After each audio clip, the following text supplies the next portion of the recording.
Sanibonani and welcome to Wisdom X Magaziwe. Imina ke ingane yamakhehla amadala, amakhehla amakhulu, amakhehla amahle. If you're watching for the first time, siyakwamukela. We are all about sharing wisdom, healing, and sharing light for the world to become better. Happy New Year to everyone. Happy New Year. In this new year, I recommend God. I recommend prayer. Asihlaleni kuyena, asikhulekeni, asihlaleni kuyena. And I know that I've been getting messages, I've been getting emails, people asking me about consultations and all of that. Currently, I'm not available. Nikhumbule, asiqali unyaka ngokufana masingabantu, and it's another reminder that we can plan, but God decides. We can plan. You can plan your life. You can have a vision board. You can plan your day. You can plan your week. You can plan your month. But God decide. That is why it is so very much important for us to stay prayerful, so that we stay in alignment, so that sihlengwe, sihlahlelwe indlela, siboniswe indlela ekumele ukuthi sihambe. Because to be quite honest, I'm starting my 2024. It's bittersweet because of towards the end of 2023. Ngangizilile, ngangikhuleka, ngangisesimeni esinzima, and uyaqala ke unyaka futhi inkosi isangifuna ngizilile, inkosi isafuna ukuthi isafuna ukungibonisa amandla wayo. Angiqali unyaka nami ngiqala unyaka ngisedolweni ngithi inkosi namandla, inkosi nomusa, inkosi nothando, moya ingcwele yehlela kumina ungigcwalise ngomoya wakho ingcwele. Ngivuselele moya ingcwele ngoba konke that I've experienced in the last week of 2023 was just something else. Yazini, if they're saying nje there was a rebirth of Magaziwe, it happened in the last week of 2023.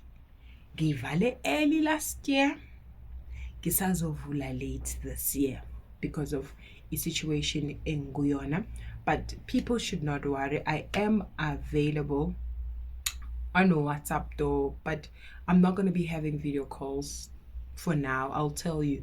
But to people who want prayers, to people who are sending me messages,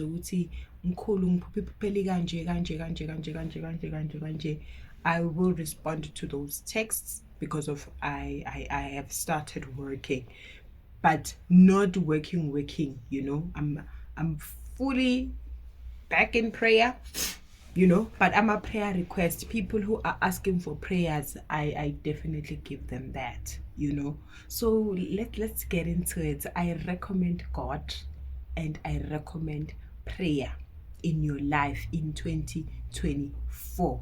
I'm all about prayer. I'm all about God. God has saved my life. Angifuni ukungasho.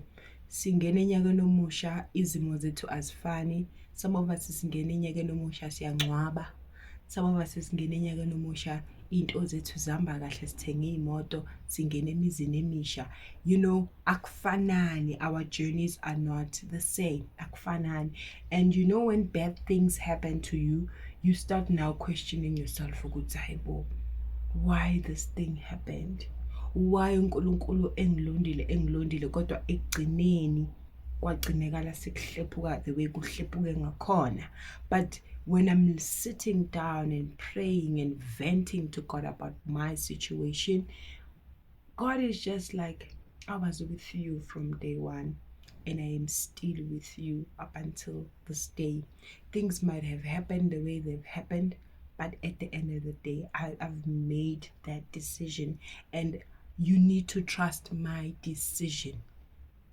So I am trusting God's decision about my life. If this is what He wants for me, ukuthi ngihlale ngihlezi ngikhulekile ngigxile kuyena, ngigxishe nje kuyena, angithwale ngaso sonke isikhathi. Because when I just look back at 2023, it wasn't my year. Kuningi ebengihlangabezana nakho, kuningi that I had to fight, that I had to all of that, but God remained the same. Even nomunya kuphela, he remained the same in my life. I'm starting a new year and he's still the same.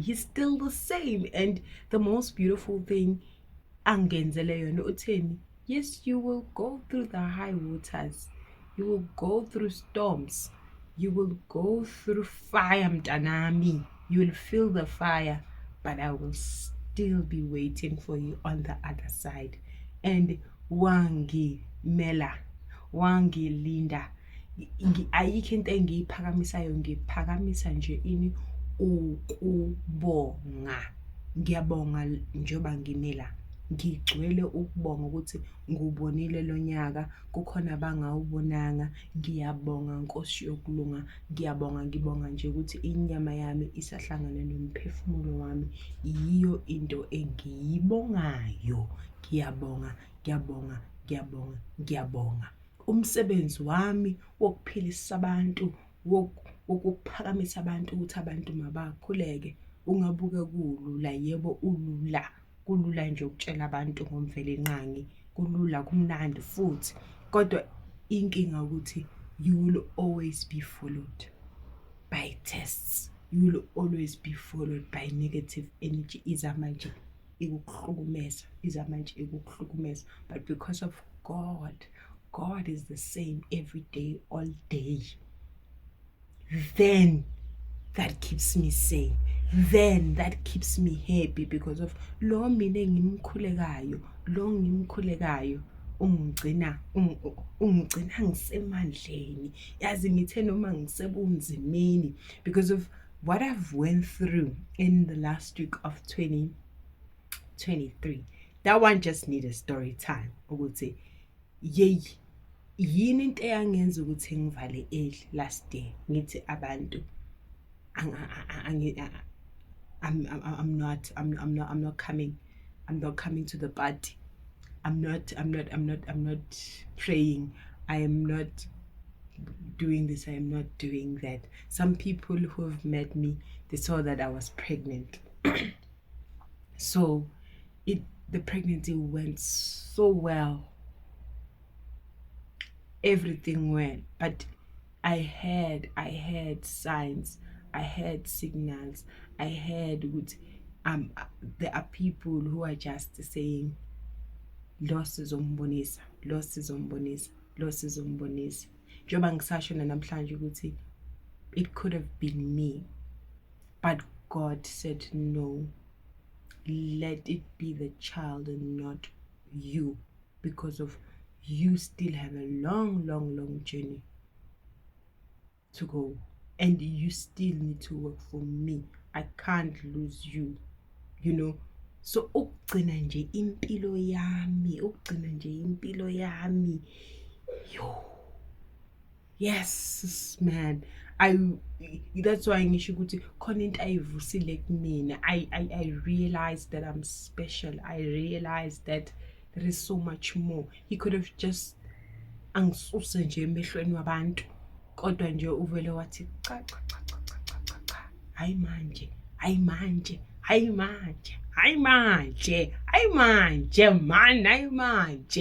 So hayibo bakwethu, I am so grateful for life. Hence namhlanje ngifika kunina ngithi I recommend God, I recommend prayer, because of ayikho mina into ngisindise uwona umthandazo.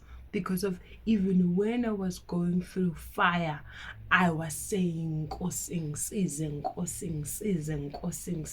Ukuphuma komphefumulo akuyona into elula, you have to fight because of lo la busy nje akuhlokoloza lokho la kuhlokoloza naye uloko lufaka wakhe amandla nawe ummemezo wakhe umvela inqanga ukuthi onkosi ungavumi ngami onkosi ungavumi ngami onkosi ngipha amandla onkosi ngipha amandla onkosi ngipha amandla onkosi ngipha amandla onkosi ngipha amandla yanginika inkosi amandla ngavuka azange bekholwe kaphaphama. So to the people who've been asking yo khehla ukuphi ngikhona ngiyaphila ngizilile la ngikhona ngizilile la ngikhona inkosi ifuna ngikhulekile inkosi ifuna ukuthi ngizincenge also physically but hence I'm saying that the people who've been texting me on WhatsApp, Happy New Year to you too. The people who are asking for consultation, please, if kunento agent ofuna ukuthi siyikhulekise ibi ngibhalele ukuthi ngikhulekise ngento kanje akukhulekisa you from a distance. I need to heal physical, and then mase ngihilile physically, then I can start up now taking up clients, and then bese konke kuyalunga ngiyaphila ngumqemane la ngikhona inkosi igcine eyam impilo njengoba ngishilo ukuthi yes man I am special. God is like no bengikufuna ujabulile bengikufuna ube nalento kodwa ke manje ingifake esimeni sokuthi I have to choose between you and that baby that you're carrying inside of you. And guess what? God chose me. So it says a lot. I need to stand up. I need to recommend him. I need to recommend prayer so that people can experience the powers that I've experienced in my life. Oh, bantu, ngiyanithanda. Akubo ubumbano, nozwano, nothando ngaphakathi kwamakhaya wenu. Hlalane nihlezi nikhulekile. Happy New Year. Khuleka ungayeki. Khuleka ungayeki. Khuleka uvula inhliziyo yakho.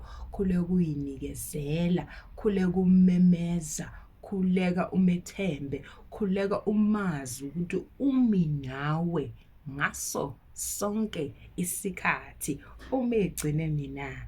Hawu angagcina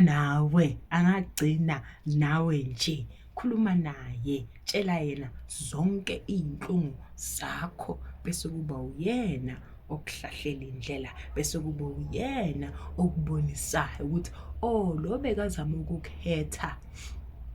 I'm going to use this hurt ukuthi ngikuphakamise. You are going to learn from this whole situation, and with my situation ungiphakamisile ungivuselele ngoba I had to go through that for me to realize that everything that I am and everything that I do, I must not take it small.